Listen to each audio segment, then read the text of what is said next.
You make my earthquake. Oh, you make my earthquake. Okay, it's not that type of earthquake, but look, people, we got these 5 powerful earthquakes caught on camera. People, look, man. If y'all don't know about the fault lines, then you probably ain't go to school. It's fine. We ain't gonna get into all that, man. We just gonna hop straight into this video, man. Hopefully y'all having a good day, man. And this video is made for entertainment and educational purposes. Let's get it. So don't leave. It's my... Here are 5 powerful earthquakes caught on camera. One of the most geologically active areas in the world can be found in the islands that lie between the Pacific and Indian Oceans, specifically the countries of Indonesia and the Philippines. In and around the Philippines, there are 5 separate faults, all of which can produce earthquakes and even trigger volcanoes. It is one of the most active and dangerous areas on Earth and has been the site of many of the world's deadliest earthquakes, some of which have triggered enormous tsunamis. In 2019, on the Philippine island of Luzon, a powerful 6.1 magnitude earthquake struck. With a shallow epicenter that was located just 2 kilometers northeast of the city of Castillejos, it did quite a lot of damage. With so many faults in the area, it is yet to be determined which fault was responsible for generating this quake. However, it was strong enough to topple a few buildings and knock out power to much of the region. 18 people lost their lives, 3 went missing, and 256 people were injured. The CCTV footage taken from various locations at the Clark International Airport shows the extent of the shaking. As you can see, passengers and employees are going about their day as normal when suddenly everything starts to shake back and forth very violently, sending people scrambling in every direction. Workers dove under the desks while travelers ran for the nearest exits to get out of the building.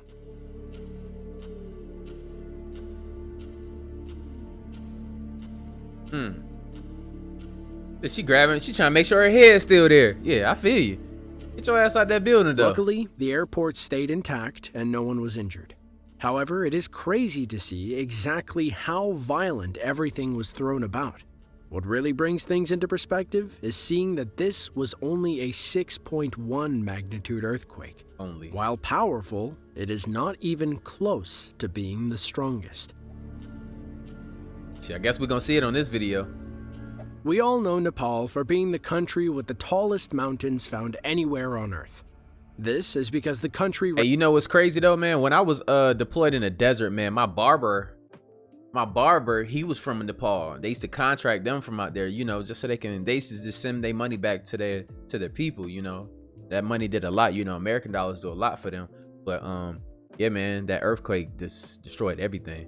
Rests at the edge of a huge tectonic plate that is constantly forcing the land higher and higher as 2 land masses are constantly pushing against each other. On one hand, this means that the mountains are getting taller by the year. On the other hand, it means that this area is very prone to tectonic activity and earthquakes. In April of 2015, a massive 7.9 magnitude earthquake struck Nepal and southwest China's Tibet Autonomous Region. Incredible CCTV video was taken at a border inspection station in Gyeongsang, Tibet. From the onset, we can see everything start to sway back and forth. Within a few seconds, it gets really bad. Things go from swaying to outright shaking. As the earthquake continued, dust overtook the area from a few partially collapsed buildings. You can even see bits of debris fall onto the building that the camera is attached to. Around 20 seconds into the video is when you get a truly incredible glimpse of the power of a 7.9 magnitude earthquake.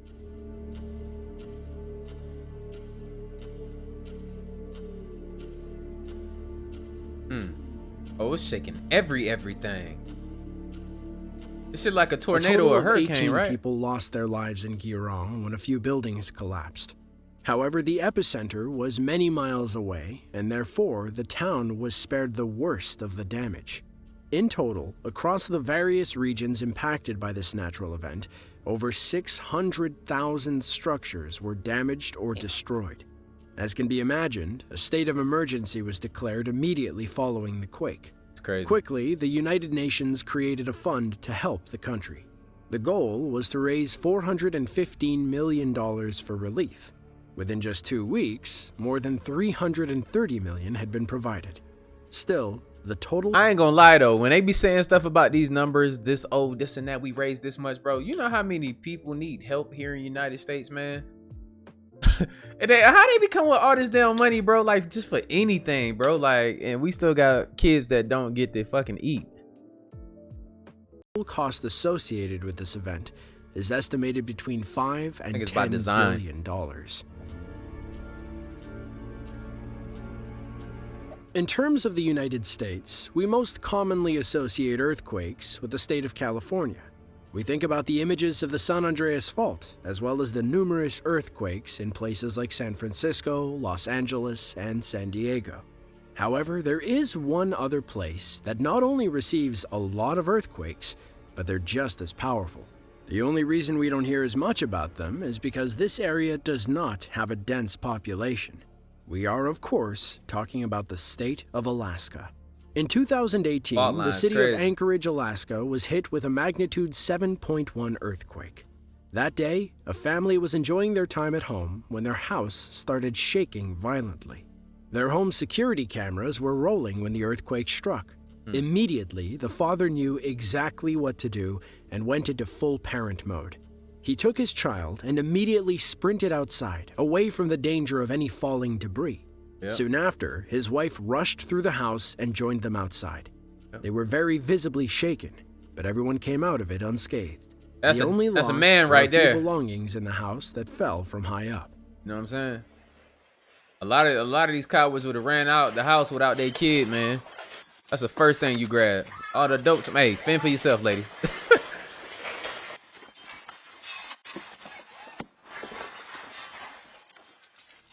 I'm just playing. A portion of Alaska actually sits along a very geologically active line that surrounds the Pacific Ocean called the Ring of Fire. It is where the majority of the world's volcanoes are located. However, aside from being volcanic, it is ripe with tectonic activity as well. This line actually goes through the southern part of Alaska, as well as stretching the entire length of the Aleutian Islands. These are the areas in the state where the vast majority of people live. It includes cities such as Anchorage and Juneau. That's the only city I know, bro. It's Anchorage. Any severe damage reported from this earthquake, it was definitely a terrifying experience for the residents. Throughout the day, there were over 80 aftershocks of various magnitudes recorded. 3 of them were over 5.0 magnitude in strength. It really kept people nervous that another even stronger quake was coming. Luckily, that wasn't the case. On Tuesday, January 12, 2010, a powerful magnitude 7.0 earthquake struck the nation of Haiti, approximately 16 miles away from the capital city, Port-au-Prince. The devastation from this disaster was immense. Hundreds of thousands lost their lives, and over 250,000 residences were destroyed. The sheer scale of the destruction is hard to comprehend, but can be partially blamed on the country's lack of adequate building code.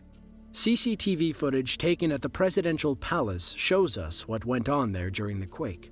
Various parts of the building can be seen crumbling as government employees rush to shelter. The footage starts outside, where debris can be seen at the bottom of the screen. The next few shots are taken inside the building, where walls and pieces of the ceiling can be seen crumbling and falling to the ground. The video ends with a cloud of dust rushing the camera. Pictures of the presidential palace after the quake show the true extent of the damage. This natural disaster made news around the world, and quickly many nations rushed in to help, providing assistance. Hey, imagine being in that damn building, bro, made of cement that's not even properly, like, you know, like they said, the buildings aren't even really up to code, man. Imagine them shits falling to pieces while you're in the inside, bro, getting crushed by pieces of cement. We out, bro. Assistance, food, water, and support. Shit crazy. It was a time when the entire planet seemingly stopped and came together to do whatever was needed. No, they didn't. Despite this, though, recovery efforts have been slow. In the years that Exactly. followed the quake, international interest and support dwindled, albeit not entirely. As of 2017, the United Nations reported that there are still some 2.5 million Haitians in need of help. Yeah, but you know it's crazy though. Any other countries and stuff like that, we be all over that shit. They got billions of dollars of funding all of a sudden, and we rebuild their whole fucking country. But you know, you see places like Haiti. See how y'all see what it is, man. It is what it is, man. Like we see it. Anyone who knows the history of the United States, especially in terms of natural disasters, will definitely know about the terrible things that the city of San Francisco has overcome. Of all the places in America, this city is especially vulnerable, as it sits in ranges of 3 separate tectonic fault lines. In the early 1900s, the city had to endure one of the most powerful and most costly earthquakes to hit a major metropolitan area in recorded history. On the morning of April 18, 1906, a powerful 7.9 earthquake hit the city. Although the quake lasted for less than a minute, the impact from it was immediately felt, and it was especially disastrous. One of the main reasons why this particular earthquake was so bad was because the epicenter was located directly below the city, which is an incredibly rare occurrence. Buildings crumbled all over the city, and a massive fire broke out that burned for 3 days and destroyed somewhere around 500 city blocks. Even though there was a very fast response from the city's large military population, the earthquake and resulting fires took the lives of around 3,000 people and left half of the city's 400,000 residents homeless. Crazy. In the middle of San Francisco was the ever-busy Market Street. In this first video, you can see what life was like.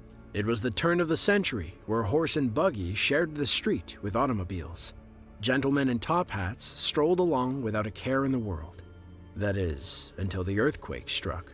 The second video shows the same street after the disastrous quake hit and the fires burned. Very few of the buildings were left standing, but the ones that remained were badly damaged. As people walk by the camera, it is evident that they were still in shock at what was going on around them. It's a somber thought that many of the people in the video are walking around after just losing their homes. Few other natural disasters in American history have been as costly as the San Francisco earthquake of 1906.